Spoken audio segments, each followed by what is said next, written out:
Presiden ke-7 RI Joko Widodo mengaku siap memenangkan PSI. Jokowi bahkan berjanji akan bekerja keras dan mati-matian demi partai berlambang gajah itu. Saudara-saudara bekerja keras untuk PSI. Saya pun akan bekerja keras untuk PSI. Saudara-saudara bekerja mati-matian untuk PSI, saya pun akan bekerja keras, bekerja mati-matian untuk PSI. Pernyataan ini disampaikan Presiden ke-7 RI Joko Widodo saat berpidato dalam acara Rakernas PSI di Makassar, Sulawesi Selatan. Ayah dari Kaisang Pangarep yang juga Ketua Umum PSI itu bahkan menyebut masih sanggup datang ke seluruh provinsi, kabupaten, dan kota untuk memperkuat jaringan PSI. Jokowi juga mengajak seluruh elemen partai untuk bekerja secara militan demi kemajuan PSI. Selama 3 hari dari 29 hingga 31 Januari 2026 ini, PSI menggelar Rakernas di Makassar, Sulawesi Selatan. Dalam agendanya, PSI mengejar target lolos ke parlemen. Tim Liputan iNews melaporkan. Ya, Jokowi tegaskan dukungan 2 periode kepemimpinan Presiden Prabowo dan Wakil Presiden yang juga putra sulungnya Gibran Rakabuming Raka. Hal ini disampaikan Jokowi saat dimintai pendapat mengenai peluang Gibran jadi calon presiden pada pemilu berikutnya. Nama Gibran Rakabuming Raka disebut-sebut jadi kompetitor kuat dalam Pilpres 2029. Menanggapi hal ini, Jokowi menegaskan dukungannya agar Presiden Prabowo Subianto dan Wakil Presiden Gibran Rakabuming Raka melanjutkan kepemimpinan untuk periode kedua. Jokowi pun menyebut tidak ada niat mendorong Gibran maju sebagai calon presiden, namun tetap bersama Prabowo sebagai wakil presiden. Mas Gibran disebut potensial jadi capres 2029. Tanggapan Pak Jokowi? Kan sudah saya sampaikan, Prabowo Gibran. Pemirsa, mengisi kekosongan ketua dan wakil ketua, Otoritas Jasa Keuangan menunjuk Friederika Widiasari Dewi sebagai pejabat pengganti ketua dan wakil ketua Dewan Komisioner OJK. Penunjukan tersebut ditetapkan dalam rapat Dewan Komisioner OJK yang digelar di Jakarta. Sebelumnya, Friederika Widiasari Dewi menjabat sebagai Kepala Eksekutif Pengawas Perilaku Pelaku Usaha Jasa Keuangan, Edukasi, dan Perlindungan Konsumen. Friederika menggantikan Ketua Dewan Komisioner OJK Mahendra Siregar yang sebelumnya mengundurkan diri bersama 3 pejabat OJK lainnya, termasuk Wakil Ketua Dewan Komisioner OJK Mirza Aditya Suara. Penunjukan Friederika merupakan bagian dari mekanisme kelembagaan OJK yang sudah diatur dalam peraturan Dewan Komisioner.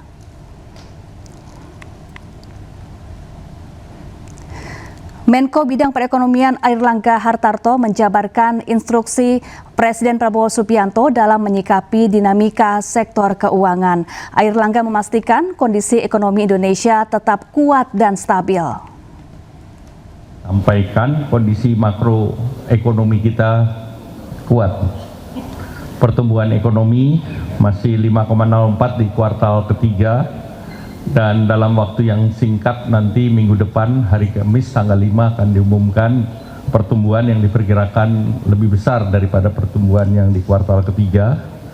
Kemudian inflasi 2,92 di bulan Desember dan hari Senin besok juga akan diumumkan oleh BPS tingkat inflasi di bulan Januari. Dan dipastikan bahwa tingkat inflasi ini masih dalam rentang sesuai APBN, yaitu rentang 2,5 plus minus 1%. Kemudian kondisi cadangan devisa kita sampai Desember masih kuat, setara dengan 6,2 bulan import. Pesan Bapak Presiden untuk pasar modal, pesan beliau saya kutip, kepada para investor domestik, mitra internasional, dan seluruh rakyat Indonesia, fundamental ekonomi Indonesia tetap kuat dan tangguh. Pemerintah berdiri teguh di belakang pasar keuangan kita dan kami berkomitmen pada iklim investasi yang transparan. Ya, sebelumnya Jumat kemarin dalam satu hari, 5 pejabat otoritas keuangan mengundurkan diri dari Direktur Utama Bursa Efek Indonesia, Iman Rahman, hingga 4 pejabat OJK. Pengunduran diri kelimanya sebagai tanggung jawab atas anjloknya IHSG selama beberapa hari belakangan.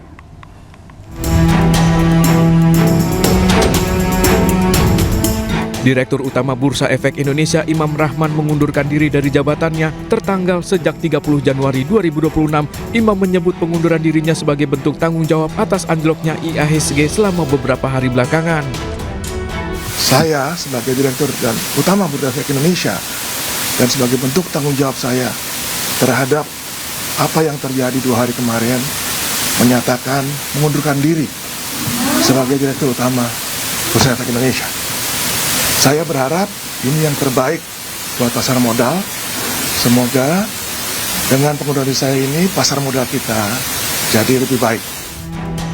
Tak lama setelah Imam mundur, menyusul Ketua Dewan Komisioner Otoritas Jasa Keuangan Mahendra Siregar serta 2 pejabat OJK lainnya, yakni Kepala Eksekutif Pengawas Pasar Modal, Keuangan, Deveratif dan Bursa Karbon OJK, Inarto Jayadi, dan Deputi Komisioner Pengawas Emiten Transaksi Efek, Pemeriksa Khusus Keuangan Deveratif dan Bursa Karbon, Aditya Jayantara. Disiarkan dalam siaran pers pengunduran diri ketiga pejabat OJK ini sebagai bentuk tanggung jawab moral setelah mundurnya Imam Rahman.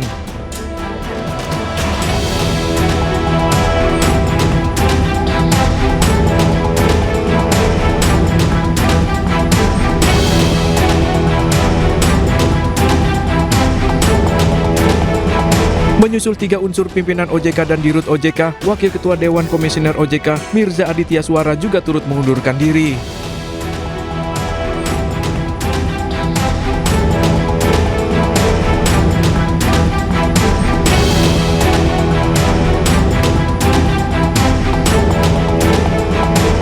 OJK menegaskan proses pengunduran diri ini tidak mempengaruhi pelaksanaan tugas, fungsi, dan kewenangan OJK dalam mengatur, mengawasi, serta menjaga stabilitas jasa keuangan secara nasional.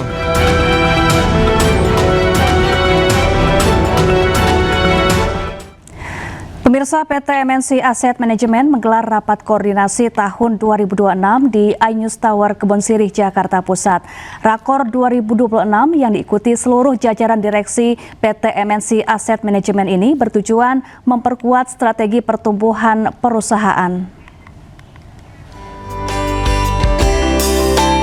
Rapat koordinasi PT MNC Asset Management tahun 2026 bertajuk Growing Together and Soaring Stronger, sukses digelar di iNews Tower Kebon Sirih, Jakarta Pusat. Selain memaparkan capaian kinerja sepanjang tahun 2025, Rakor ini juga memberikan strategi serta arah dan target pertumbuhan perusahaan di tahun 2026 kepada seluruh jajaran direksi PT MNC Asset Management yang hadir. Mendiskusikan, membahas strategi-strategi bisnis di tahun ini dan memotivasi semua pimpinan-pimpinan supaya mereka memahami strategi yang akan dilakukan dan mengembangkan bisnis ke depannya lebih solid lagi. Di tahun 2026, PT MNC Asset Management menargetkan pertumbuhan assets under management atau nilai aset dikelola sebesar 52% yang akan direalisasikan melalui produk-produk unggulan seperti MNC Dana Lancar, MNC Dana Syariah, serta MNC Dana Ekuitas. Kenaikan AUM-nya itu lebih dari 47% di tahun 2025 ini. Dan target kami di 2026 juga kenaikannya juga akan lebih dari 50%. Kita akan fokus ke produk-produk yang memang saat ini diminati oleh masyarakat Indonesia pada khususnya, itu adalah reksadana pendapatan tetap dan juga reksadana pasar uang. Salah satu strategi bisnis PT MNC Asset Management pada 2026 yakni perluasan agen penjualan efek reksadana atau EPERT untuk menjangkau investor pemula hingga profesional. Dari Jakarta, Rizky Ihwal, Ari Setiawan, iNews melaporkan. Ya pemirsa, selanjutnya iNews Siang akan dibawakan oleh rekan saya Pram Senjaya. Selamat siang Pram. Selamat siang Syafa dan juga pemirsa. Ya, ada informasi apa lagi di segmen selanjutnya nanti? Ya pemirsa, di segmen selanjutnya nanti ada polisi yang menangkap warga negara asing pencuri puluhan gram emas di toko emas di kawasan Pacar Keling, Surabaya, Jawa Timur. Selengkapnya sesaat lagi pemirsa, jangan kemana-mana, tetaplah bersama kami di iNews Siang.